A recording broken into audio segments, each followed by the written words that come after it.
Okay, well, welcome everybody to our first career webinar of 2014. Hard to believe we are kicking off another year of this series. Our topic today is GMAT prep, and given the number of people that I work with that are starting the process of applying to business school, I am very excited to offer this today. I'm Catherine Tuttle. I head up career services through the NC State Alumni Association.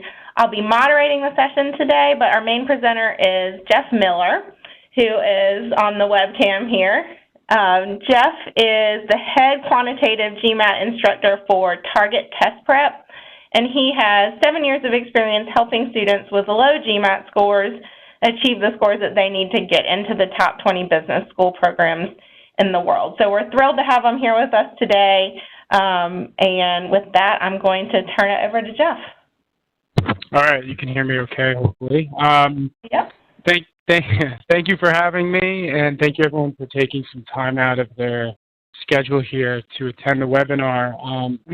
As Catherine had mentioned, if you have questions, I will leave time at the end, so it may be easiest if you want to either type them in and then I can get to them at the end, or raise your hand at the end and just kind of jot them down on your own scratch paper. That way we can kind of run through all the questions all the way through. And again, there should be plenty of time to ask those. Additionally, if we don't get to some of your questions or you have more personal thoughts, I will be following up with everyone personally via email. I think this was advertised, but I do offer free consultations to anyone who wants one about their GMAT, about business school, and we can do that over the phone at any time that works for the both of us. With that said, today's webinar, as Catherine had mentioned as well, it is about GMAT prep, but it's also about the idea of applying to business school. I'm sure many of you are at different places in the process right now. Some of you just thinking about business school and what it could do for you and what to expect when applying and all that stuff. And others may already know that you want to go and you may have even started your GMAT prep. So hopefully this covers a wide range of things for different people. And again, as I said, if not, I'd be happy to talk to you more on a one-on-one basis following the webinar. So to get started, I think the first thing that everyone needs to know if and when you're deciding to apply to business school is really what the GMAT is. All of you are clearly alumni from NC State, which means to go to NC State, you either once took a standardized exam out of high school. For a lot of you, I'm sure it's been some time, whether you took the ACT or SAT, but the GMAT itself does have some similar things to those exams, both the math and the verbal sections. The one major difference, though, in starting out is that the GMAT itself is what is called a CAT exam. CAT stands for Computer Adaptive Test. What that means is when you're taking the GMAT, as you get certain things right, there's an algorithm in place that allows you to see harder and harder questions. As you get certain things wrong, the questions become a little bit easier, and this happens on both the main sections of the exam, the quantitative sections and the verbal sections. The idea is by the end of the test, you essentially are going to be in a situation where you have an average, and that average computes your score. So it's not just about how many questions you get right during a GMAT or how many you get wrong. It's also about the level of difficulty of what you're getting right and what you're getting wrong. On the GMAT, you do not have the ability to skip questions and come back to them like you did on your paper exams. So you do have to make a decision on every question. And as a rule of thumb, you have about 2 minutes per every question. So as you imagine, timing becomes a major issue on the GMAT. So in my opinion, what I'm always telling people, what I'm always telling students is what makes the GMAT so challenging is, not the information itself, but it's how you have to regurgitate the information, how you have to spit it out, how you have to be efficient in answering questions, especially when it covers such a broad spectrum. Now, the GMAT itself, it boils down to 4 main sections. Analytical writing is the first section. Now, the analytical writing section has always been as a part of the GMAT. There used to be 2 essay sections. They cut it down to 1 section. when they added in the integrated reasoning section about a year and a half ago. Now, what the integrated reasoning section is it's basically a cross between, it kind of takes the mathematical principles you already need to know for the quant section, and it presents them in a more analytical way using graphs, charts, text, etc., which we'll get into shortly. And then there's the two main sections, the quant and the verbal sections. These are where your main score is. When you hear someone say, I got a 700 or 720, it's based off of the quant section and the verbal section. As you can see, the test itself is about 3 hours, 30 minutes. Some of the things I can tell you about the GMAT in general, you know, when I see people struggle with the test and someone who says, well, I'm going to study for a month and take it, and you know, a lot of times you relate it to the test that you recently took, whether it's other computer tests like Series 7s or Series 63s, or, you know, even exams you took back in college where you try to cram for them. The crazy thing about the GMAT is it's kind of like a mental marathon, and not only do you need the knowledge down to be successful on it, but you really have to be ready for a grueling 3 hours and 30 minutes. You do get a break after the analytical writing, get an 8-minute break. You do get a break in between the quant and verbal, but by the end of the test, mentally you're definitely exhausted. So in your study process, obviously you want to not only be prepared by learning the material, but be taking a lot of practice exams throughout. You know, the last thing I can tell you in general about the GMAT is that it is offered pretty much every day of the year. They're offered at Pearson testing centers. There's a different number of testing centers depending on the city you're in. If you're in New York City, I know for a fact, this is where I live, there's about 4 Pearson testing centers. If you're in smaller cities, there's probably 1 or 2. You know, really you just need to plan ahead, and you need to make sure there's spots available for you to go and sit and take the exam. And, you know, lastly, the GMAT, when you do take it, it lasts for 4 years. So if anyone is on this webinar who is still an undergrad and maybe a junior or senior, and you're hoping to take it, start your career, use your GMAT score, and move on, you've got 4 years to make that decision. So now I want to get into some specifics of the GMAT. So we talked about the 4 sections in general. We also have individual sections. Now, the verbal section is the last section on the GMAT. You do have 75 minutes. You do have 41 questions. The types of questions you see are labeled at the bottom here. So you have sentence correction, you have critical reasoning, you have reading comprehension. Now, these questions are the 3 types. They don't come in different sections. So you're going to randomly see a sentence correction, then a critical reasoning, maybe a sentence correction again, and then a passage which deals with reading. Sentence correction more or less is testing your grammar. You've seen things similar like this on the SAT. You're given a sentence, part of it, or the entire thing is underlined, and the idea is to figure out whether or not the way it's written is grammatically correct, or which of the answer choices make it more grammatically correct, or actually grammatically correct. To study the verbal, especially this section, the first thing you always want to do is get your grammar rules down. Even if you feel like you're not the best writer or don't read a lot, there's so much ground you can make up because grammar rules do become quite technical, and as you learn these things, you can really excel on this section. Clearly, if you're a native English speaker, that even helps more because, you know, this is the language you grew up speaking and learning. Critical reasoning is a section that you may remember back from when you took the SAT, where it's a short passage, and you have to now answer questions based off of this short passage. And, you know, I wouldn't even call it a passage. I say it's like a short paragraph, 1 or 2 sentences, 3 at most. And the types of questions you can be asked are, what would strengthen a particular conclusion? What is an assumption made? What would weaken a conclusion, etc. And then finally, reading comprehension. This is probably the hardest component of the verbal to study for because it's based on reading a passage and answering questions. Unfortunately, some of it will boil down to luck because the passages do have different subjects. So they range from science to history to business. You know, from my standpoint, if I ever see a history or business passage, I'm more excited about that than I am perhaps a science type passage. These range anywhere from 2 to 3 paragraphs. The newest section, as I mentioned earlier, is the integrated reasoning section. Like I said, the way to be successful with integrated reasoning certainly is to ensure that you study and learn the math concepts first.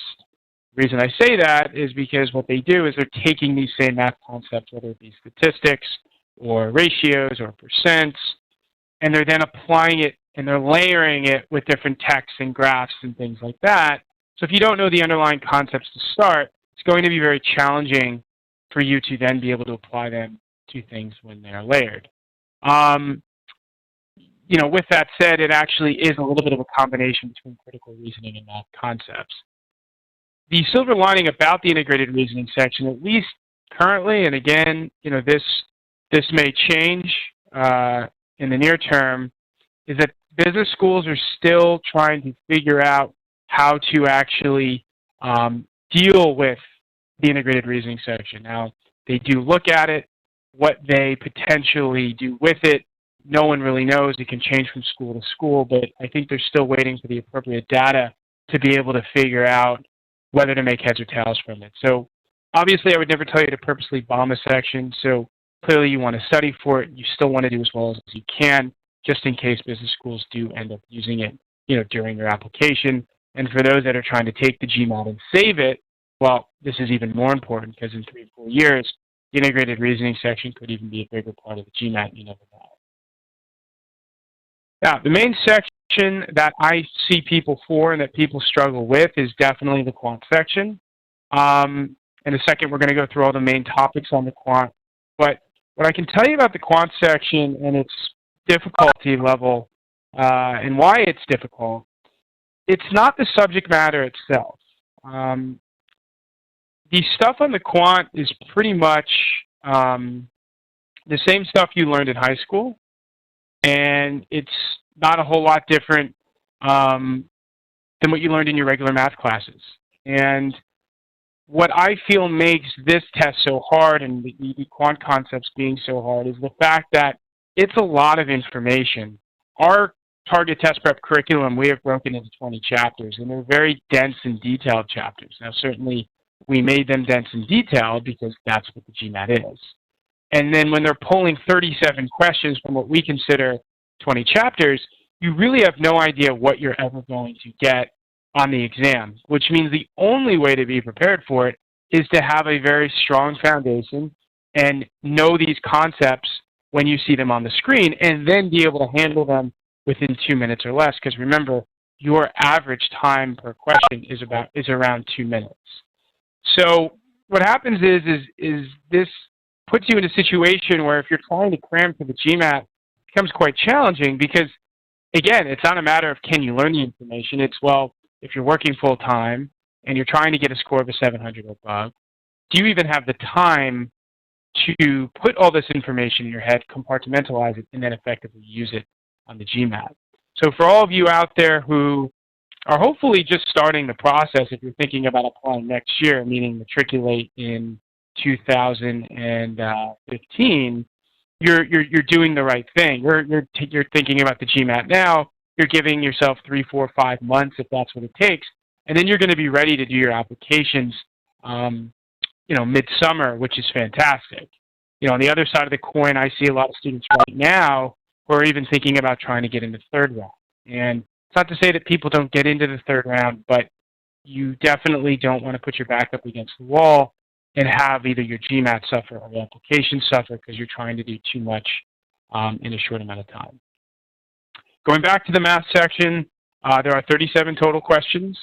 Around a third is what we would call data sufficiency. I'll get to those shortly, but data sufficiency is a type of question that you're probably not used to, and that's probably going to be the first thing you would want to learn about when it comes to the quant, because the other ones are simply multiple choice.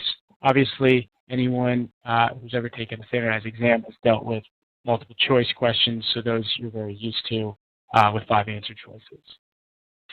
So as I said, I said 20 sections, so there are actually, I said 20 sections, but Although we have 20 chapters, I kind of broke this up into 22 topics. Now, these range. Basic arithmetic is things like fractions, rules, etc. Number properties are things like remainders and prime factorization and remainders and divisibility. And then there's a whole slew of word problem topics that range from just generalized word problems, rates and work, which you probably remember back from the SAT, ratios, percent. Then you get into things like geometry, which I'm sure you remember. Other things like combinatorics, which you could have taken in stats in college, probability, etc. The reality is this is a lot of stuff, and some of you may be looking at it and feeling somewhat intimidated. It is intimidating, but again, what I can tell you is that the key is it's all learnable. And I promise you that if you're willing to put in the time and effort, and your MBA is something that is very important to you, all of this here can be accomplished. What I like to tell people is that if this was brain surgery or this was rocket science, I wouldn't be the one teaching it. I feel like I've gotten really good at the GMAT through hard work and determination, the same thing that most people have to do in succeeding on their own when taking this exam. Now, studying for the quant section. There's a lot of things you can do to make your life a lot easier. And the first thing is you don't want to just buy the official book, which is the official GMAT guide, which although it is a good book in its own right for certain things, that's the first place people go. They say, well, I'm going to get the official book. The makers made it. It's got to be great. Well, there's a couple issues with that. I mean, for starters, they make the test. They make that book. There's no possible way they're going to use that book as a learning experience for you so you can go in and quote-unquote beat their exam. The other thing is everything's randomized. It's, they have it into sections. You can practice data sufficiency, problem solving, etc. But topic-wise, it's all random.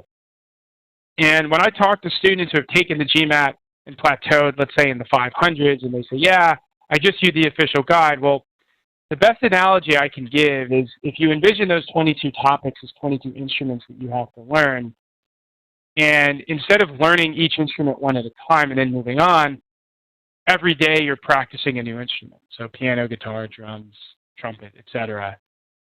in a rotation. Well, chances are you're never going to catch on to any one given instrument, and it's going to be a scenario where you feel like you're going around and around in circles until you finally want to collapse and give up. So the best thing you can do is to thoroughly learn each topic from the foundations upward, making them strong, and then getting more difficult as you move forward. Part of the reason we wrote the curriculum that we wrote was so that along with tutoring, students could dive in and they could learn these things for what they are. They could go in and they could learn all the basic arithmetic skills and then move on to algebra, quadratic equations, and then, number properties, and then so on and so forth. And the purpose, again, is you can't just jump around. There needs to be, some efficiency to what you're doing. And you want to feel like you're learning and moving forward. If you feel like you're just stuck in the mud, then you're never going to get through this exam. One of the best possible things anyone can do ever on this test, and I love this, and it made a world of difference for me, is study sheets or flashcards. And it doesn't matter what it is. I mean, if you're a flashcard person, great. I personally am. I remember when I was studying for the test, if I got something wrong, I would put it on a flashcard. If I got a sentence correction question wrong, I would find out what the grammar rule was I missed, and I'd put it on a flashcard. And, given that I lived in Manhattan, I would commute to the city or commute to work on the subway or go anywhere really on public transportation. I'd pull out my flashcards and I would start looking at them. Clearly, if you drive to work, I wouldn't recommend it, but you can bring these to work. You can have them on your desk. The reason this is so important is because after you learn topics, you can't say that you're done with them and you're never going to look at them again. You have to be in a position where you can, on a moment's notice, go back and study key points of quadratics or ratios or rates so that you're not forgetting these things. And if you want to look at the knowledge you're building as a line, day one, when you learn let's say, algebra or quadratics, if you don't touch quadratics until the 22nd topic, well, quadratics is going to be at the end of the line, and chances are you're going to forget that stuff. So you need to continuing to, intermingle review into the things you're doing. Taking practice exams is also a great way to do that, to see if the stuff you've learned is still sticking. And of course, that's why I said at the end, review is key. Keep retaining it. You're going to feel like you're doing this a lot. You're going to feel like you'll learn something, forget it a week later, relearn it, forget it 2 weeks later. And that is the idea of the exam. Not the idea, but it is what happens on the exam. But the silver lining there is when you actually do take the GMAT, no one is expecting you to be perfect. You can get a fair amount of questions wrong, even up to 10 or so, and have great scores. So when you're on the test, there is some strategy in making sure that you're not getting hung up on questions that you think you have to get right. What I want to get into real quickly is just kind of conceptually what the GMAT is doing to you when you're on the test and how this differs from everyday math or everyday thought or just a regular math test. Now, in general, when you see a question like 6 to the 6 is equal to which of the following, and you don't have a calculator, the thought is, well, I have to just do that out. I have to say, okay, 6 times 6 is what? Okay, that's 36. Then I have to do 36 times 6 and keep going and so on and so forth. Now remember, the GMAT is never going to force you into doing hard calculations, nor is that what they're testing. So the minute that your mind goes to that place and you start trying to do these hard calculations, you can tell yourself, wait, there's got to be a better way. And if you don't come up with that better way, give it a shot, but don't waste, 5 minutes going through what we would consider these hard calculations, because if you make a mistake and you get it wrong, well, that's a waste of time and energy when you could be doing something else on the problem. So what's interesting here, and on the next slide, you're going to see what the trap is, and you're going to see what the answer is. And some of you already might know the answer, and you may know what I'm getting at. And hopefully what you're thinking is this. Now, there is something called patterns in units digits. Now, the units digit is the ones place in any number. So if you have, let's say, 218, 8 would be considered the units digit. And there's patterns involved. Now, luckily for us, the pattern of units digit 6 is very simple, because what we have is, as you'll see, the units digit, no matter what exponent you raise the base of 6 to, it still ends in a 6. So we could say 6 to the 679th power is equal to what? We may not know what it actually is equal to, but we do know it will end in a 6. And if you quickly peruse these answer choices, what you'll see is, well, look at these units digits. They're all different. There's a 2, there's a 4, there's a 6, there's an 8, there's a 0. So without actually doing the hard math, you get C as an answer. Now, let's say you were ready for that and you knew that was a rule. Well, here's the best part. You get that question right in 15 seconds, which means when you get a super hard question and you have to exceed, quote unquote, the 2-minute average, you'll have what I call house time to exceed it. You're not going to be dipping into your pool of time, which is then going to mess you up for the rest of the exam. Now, this is a microcosm for the whole test. There's a lot of rules like this. Rules that most people think, nah, they're really going to ask for that? The answer is yes, they definitely will, so you want to be prepared for it.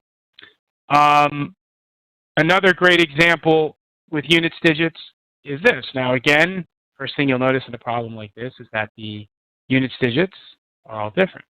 We've got a 5, a 0, a 6, and a 4. So when you look at this question, you've got to think, well, there's no way the GMAT is expecting me to do 20 squared, 21 squared all the way out.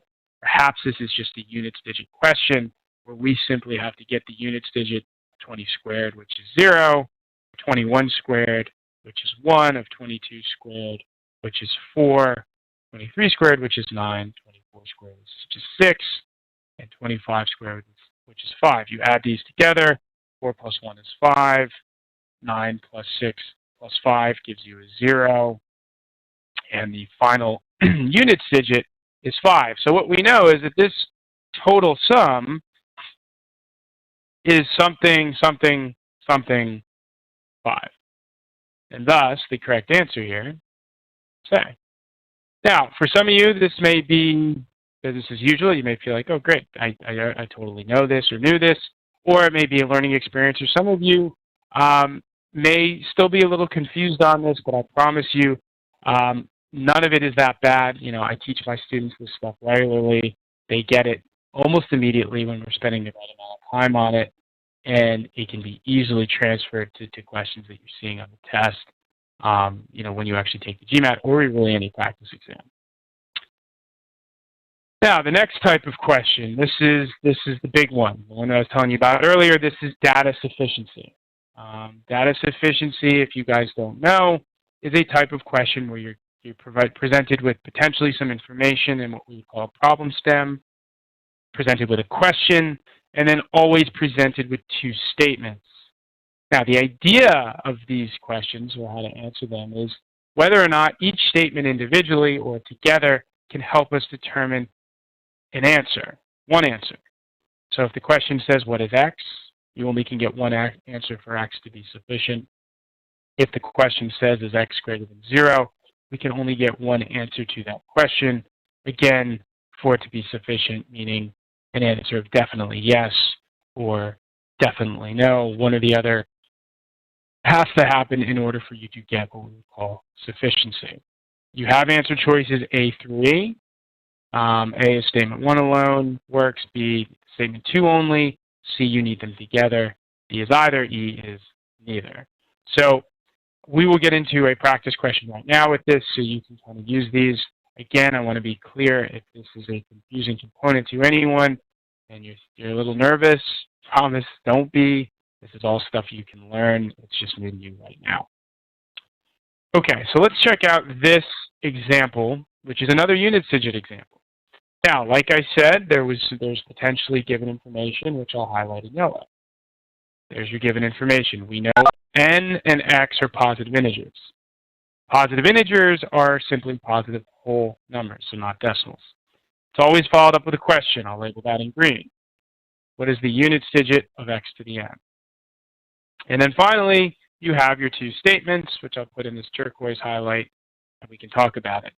Now, for those that remember what I taught you before about units digits, when you have a base of 6, so 6 to the something power, the units digit will always end in a 6. So they want to know the units digit of X to the N. Obviously, I just did some foreshadowing there. Statement 1 is telling us that X is 6. Well, what that means is that the base that we're raising to some exponent is 6, and because N is a whole number, positive whole number, we know that no matter what that value is, the units digit, which is what they're asking about, will always end in a 6 just with statement 1. So that's sufficient. Moving on to statement 2, knowing that N is 6 without knowing what X is definitely not enough information. This would leave us with answer choice A.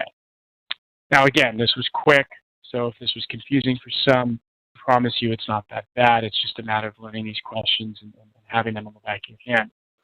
One thing I want to note, though, about how the GMAT acts is if you were looking at this question and knowing nothing about the GMAT, chances are you would think that you need both statements to answer the question. Statement 1 being X is 6, statement 2 and being N is 4. The reality is you don't need both statements, you just need one. So the GMAT is never putting you in a position to guess correctly. Most people who don't know the GMAT would probably guess C here. So you always want to keep that in mind in respect to the types of things that are going through your mind when you're looking at these questions.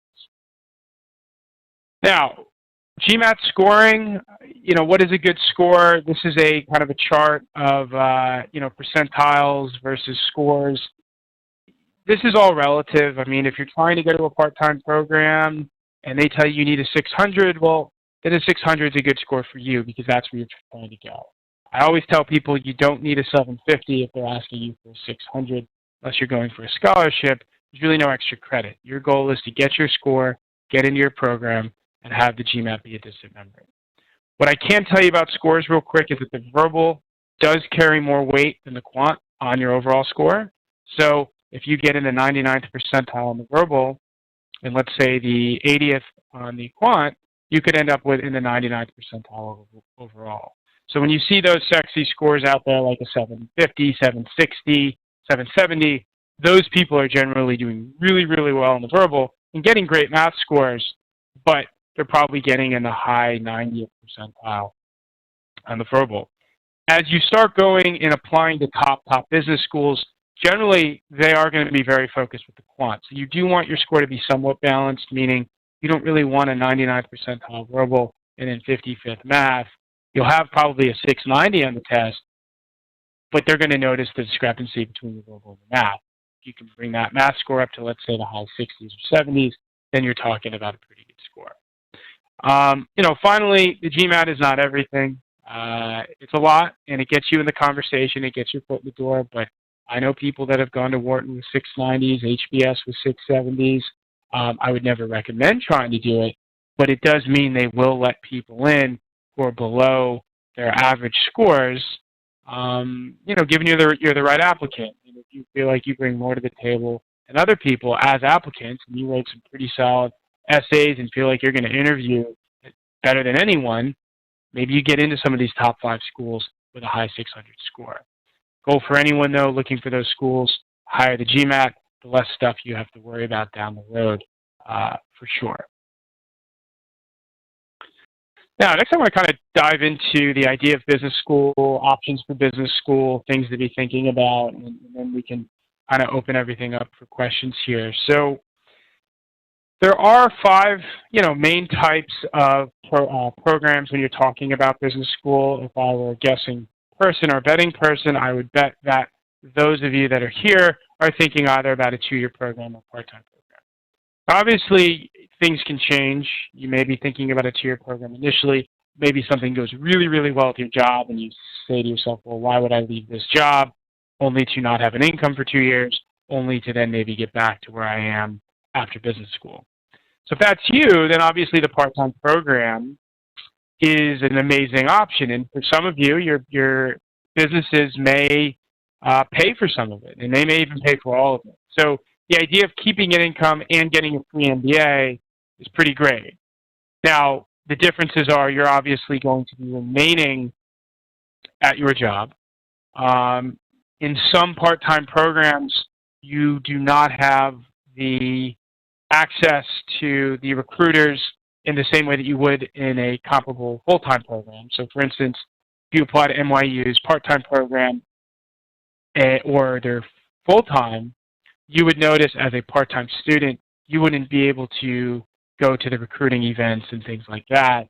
Now, that's not to say that that's how it is at every school, part-time versus full-time, but it is something to think about. Generally when you get your part-time MBA, it takes a little bit longer. And the goal is when you're done, you still have the same MBA. You would just have to go out and network on your own rather than the jobs and opportunities coming to you. So on the flip side, when you talk about the full-time 2-year program, you're in a position where immediately on stepping upon campus, given that you go to some of the top schools, you're getting introduced to recruiters, and you're really figuring out what you're going to do in the summer internship. Now, the summer internship generally can lead to your job after business school, so it's always an important decision about where you intern and what you do that first summer in between your first and second year. That's why you need to really know what you want to do upon entering business school, and it can't be a situation where business school is just a means to an end. You need to know why you're going, and obviously you have the opportunity to express that in your applications, and if you can't, then I'm sure these admissions committees are going to take note that it's going to be more challenging to get accepted to some of these schools.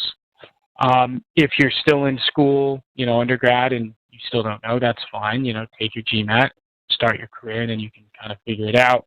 I think as you get into more top-tier programs, they're going to want to see that 3 or 4 years' worth of experience before applying. The bottom 3 types of MBAs, the executive 1-year program and online MBA, I'd say make up about, 5% of the students that I've tutored over the last 5 years. The executive MBA is usually more expensive, and it's usually for older, more established professionals.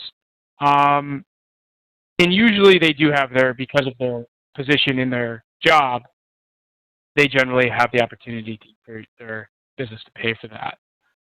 It's different than a part-time because you usually do less classroom work, and there's a lot of different interesting ways to do executive programs. Sometimes there's some pretty cool international programs, even that start in the U.S., but you do modules all over the world. I've seen things like that. So you can get into some pretty cool things with the executive MBA.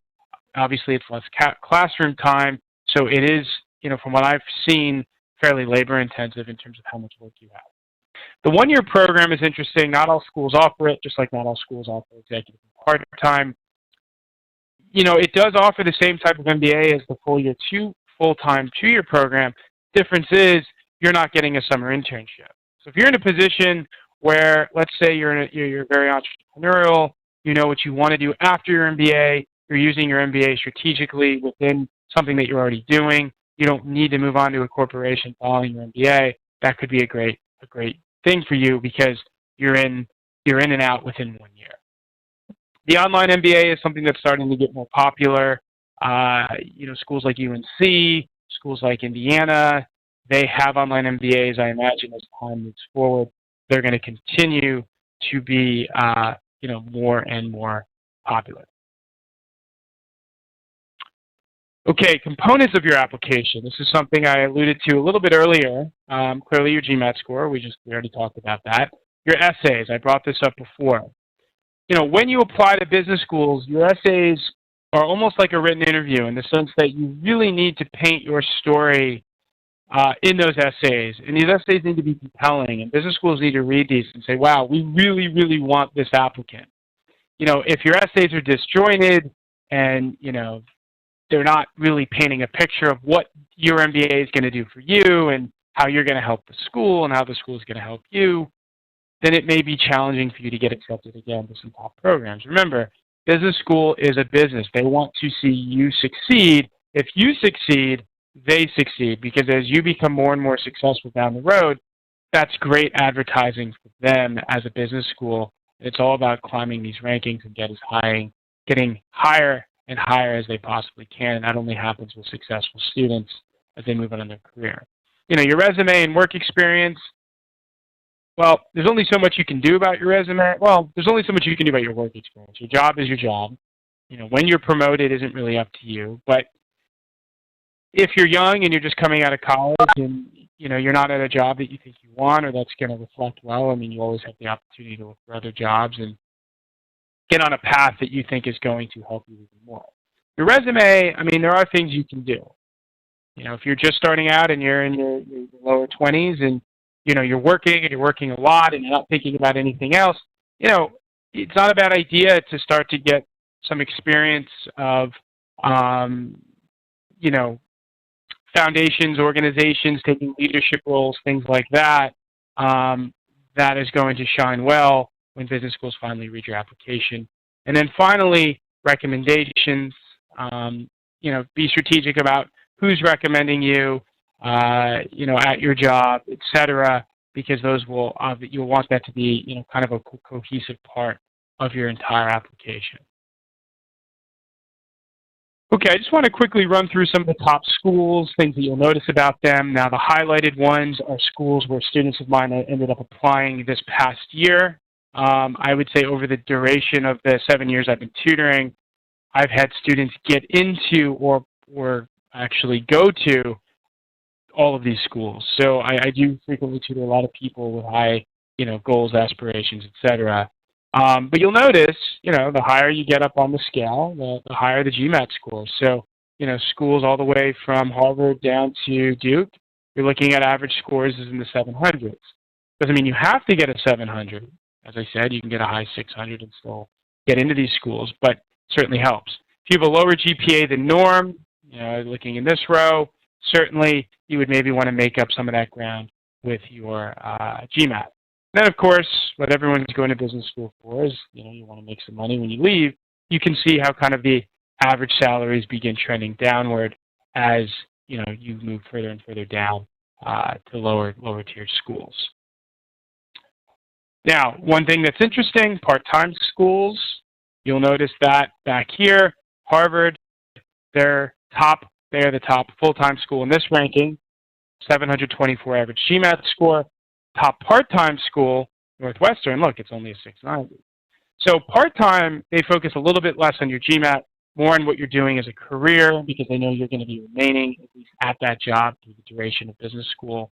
So I think there's a little bit more leeway if you decide to go the part-time route, with your GMAT. Obviously, higher the GMAT, the better, but you can see there's definitely more leeway there. So that pretty much concludes the presentation. I just want to tell you guys a little bit about Target Test Prep and myself before wrapping up for questions. As you know, I'm more than happy and will follow up with all of you about giving a consultation. You guys do also receive tutoring discounts and also a discount towards our curriculum. The tutoring is actually done in a similar fashion as it is done here on WebEx. This is something I've been doing for 5 years with a lot of success, with a lot of different students in locations really all over the world. It's provided a lot of flexibility and, advantageous learning conditions for all of my students, and thus I've found that they've been really successful. I'm the head quant instructor. I do the majority of the tutoring, and, because this is what I do, I feel like, the passion is shown and my students have been able to be successful because of that. On the curriculum side, we basically spent about 3 years working on a quantitative curriculum of about 20 chapters, as I showed you earlier, with about 25 questions. The curriculum itself, because we spent 3 years on it, was written in an incredibly detailed fashion, incredibly clear and comprehensive fashion, which again, I think has led my students to much success even after they've taken courses from the big companies, Kaplan's, Princeton Reviews, Manhattans, etc.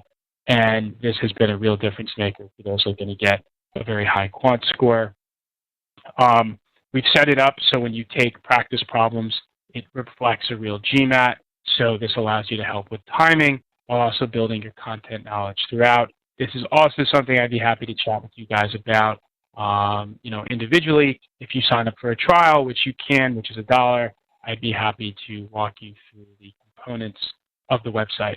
Now, something to take note of, and I will be emailing this to all of you, there is a discount code if you decide to purchase the curriculum. It's a $30 discount, and the discount code is NCS114.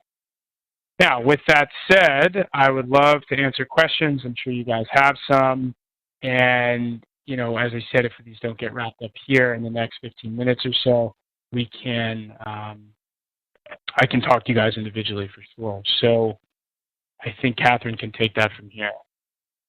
Thanks so much, Jeff. That was a lot of really great information. And folks that have questions, you are more than welcome to text them in through the chat box or raise your hand and we'll give you the microphone and the ability to ask them live and have a conversation with Jeff.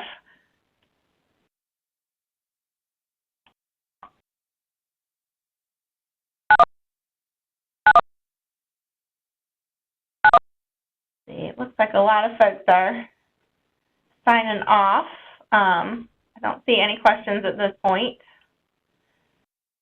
Okay, that is fine. If there are no questions, like I said, everyone, I will definitely follow up with you if you feel more comfortable too, just talking to me directly, have more of a detailed conversation. That's not a problem at all.